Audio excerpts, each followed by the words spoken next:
Welcome to this new episode of the Academy for Football Culture podcast. My name is Alexander van Herpe, PhD student in Linguistics at the University of Antwerp. In this episode, we discuss the iron grip of the host nation, the political propaganda behind the FIFA World Cup. What do Mussolini, Videla, Putin and Trump all have in common? Besides being power-hungry autocrats, they all brought the FIFA World Cup to their own countries. Not because they were such great lovers of football, but because they understood the political power hidden behind the world's biggest sporting event. Italy 1934. Mussolini discovers the power of football. Mussolini was one of the first to realize that football could be used as a political weapon. When Italy hosted the 1934 World Cup, Benito Mussolini's fascist regime had already been firmly established for more than 10 years in Italy. What was still lacking, however, was international recognition. The World Cup offered a unique opportunity. A successful tournament and an Italian world title were meant to prove the superiority of fascist Italy. The government invested heavily in stadiums and infrastructure. The World Cup was to become a showcase of a modern, efficient and powerful regime under the leadership of Mussolini. For that to happen, of course, Italy first had to become world champion. Fortunately, Mussolini decided to lend a helping hand. He had Italy's second World Cup qualifying game against Greece cancelled in exchange for the construction of a new federation headquarters, a welcome compromise for financially struggling Greece. To strengthen the national team even further, Italy also recruited several South American players at the start of the tournament, the so-called Oriundi, including Luis Monti, who had played for Argentina at the previous World Cup. This violated FIFA rules, which required players to have lived in Italy for at least 3 years and not to have represented another national team yet. The tone had been set, the tournament could begin. Before every match, during the national anthem, the Italian players performed the fascist salute to their proudly watching leader in the stands. In the quarterfinal against Spain, 2 Spanish goals were disallowed under highly questionable circumstances, while Italy repeatedly escaped punishment for ref fouls. As a result, several Spanish players were injured for the replay, which Italy eventually won 1-0. Referee Merced was later banned for life. The semi-final against Austria was officiated by the Swedish referee Eklund, who was allegedly personally invited by Mussolini the night before the match. Italy welcomed Austria's famous Wunder team at San Siro, where the pitch was virtually unplayable. Through physical play and time-wasting tactics, Italy managed to eliminate the Austrians. Eklund was promptly appointed to referee the final as well, which Italy won against Czechoslovakia after extra time. So, Italy and Mussolini celebrated their victory. Fascist flags and salutes were visible everywhere, and the 1934 World Cup would go down in history as the first, though certainly not the last World Cup overshadowed by propaganda and political radicalization. Even Hitler watched closely. 2 years later, Nazi Germany would organize the Olympic Games in Berlin, following Mussolini's example. Argentina 1978. Football under dictatorship. 2 years before the tournament, General Jorge Videla had seized power through a military coup. What followed became known as the Dirty War. Tens of thousands of Argentinians disappeared, were imprisoned, tortured, and murdered. Opponents of the regime were systematically eliminated. At the same time, Videla wanted to present a very different image to the world, that of a stable, modern and successful Argentina. Human rights organizations therefore attempted to boycott the tournament. Amnesty International launched the slogan "Football yes, torture no." Belgium failed to qualify for the World Cup, but the Netherlands did, where fierce debates emerged about participating in a tournament held in a country where human rights were violated on a daily basis. Also Johan Cruyff stayed home.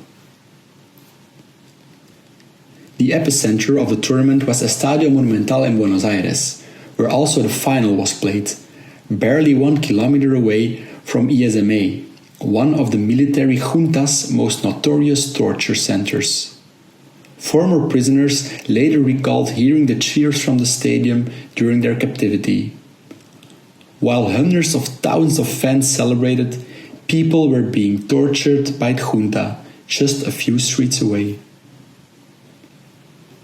Foreign journalists also faced censorship and intimidation. Former Belgian sports journalist Jan Wouters was present at the World Cup and witnessed the brutality of Videla's dictatorship. He decided to report not only on football, but also on the local atrocities to the audience back home. One day, when Jan Wouters came home, unaware of what was happening, he realized that his flat had been broken into. All of his clothes and recording equipment had disappeared. Also, many other journalists were quietly expelled or even abducted. Some of them were never seen again. Another well-known story concerns Dutch captain Ruud Krol. The Argentine press published a letter supposedly written by Krol to his daughter, reassuring her that everything in Argentina was safe and perfectly organized. Don't be afraid when you see pictures of our training camp with little green soldiers nearby. They're our friends. Their rifles only shoot flowers. Tell your friends the truth. Argentina is a country of love. I have already chosen a name for your new doll. She will be called Argentina. The problem was that Krol had never written this letter. It was simply a propaganda stunt intended to give the regime a humane and trustworthy image. Sporting controversy was never far away either. Argentina's hopes were hanging by a thread when in the final group stage match they needed to defeat Peru by at least 4 goals to ensure that they, rather than their rivals Brazil, would reach the final. Argentina eventually won 6-0 without facing any meaningful resistance from Peru. Years later, allegations surfaced about a political deal orchestrated by Videla, in which Peru allegedly agreed to lose the match in exchange for economical and political support. Argentina ultimately won the final and secured the world title with Mario Kempes as the tournament's star player. For Videla, it was a propaganda triumph. For many Argentinians, however, the tournament remained forever linked to one of the darkest periods in their history. From Putin to Trump, sports washing in the 21st century. Even in the 21st century, the World Cup remains entangled with power, money and propaganda, partly due to corruption at the highest levels of FIFA. When Russia hosted the 2018 World Cup, the tournament was already overshadowed by allegations of corruption within FIFA. The country faced heavy international pressure following the annexation of Crimea, the war in eastern Ukraine, and accusations of election interference in Western democracies. Russia was also confronted with a large-scale doping scandal, as international investigations revealed evidence of state-sponsored manipulation of anti-doping controls. The tournament gave Vladimir Putin an opportunity to repair Russia's international image and present the country as an open and welcoming nation. Millions of visitors traveled to Russia. International media focused on football for weeks, and political conflicts temporarily faded into the background. 4 years later, Russia would invade Ukraine. At least equally controversial was the 2022 World Cup in Qatar. A small country with little footballing tradition had been awarded the world's biggest sporting event. Moreover, the tournament had to be played in winter because of the extreme heat in the Middle East. Once again, questions arose about corruption within FIFA. Tens of thousands of migrant workers built stadiums, roads, and metro lines under harsh conditions and were exploited for extremely low wages. At the same time, the tournament became a global battleground over human rights issues, ranging from LGBTQ rights to freedom of expression. Qatar thus became perhaps the clearest example of what is now often called sport washing, using sport to polish a nation's image and push criticism into the background. In the same way, the upcoming 2026 World Cup in the United States, Canada and Mexico also raises many questions that have more to do with politics than football. What about internal tensions between the United States and Mexico? What about President Donald Trump, who does not want countries such as Iran to participate in the World Cup, yet has been courted by FIFA through awards and symbolic gestures? What about FIFA itself, charging thousands of euros for a single match ticket? Increasingly, the World Cup is becoming more of an entertainment spectacle than a sporting competition. From 1934 till 2026, from Mussolini to Trump, the World Cup has never been just about football.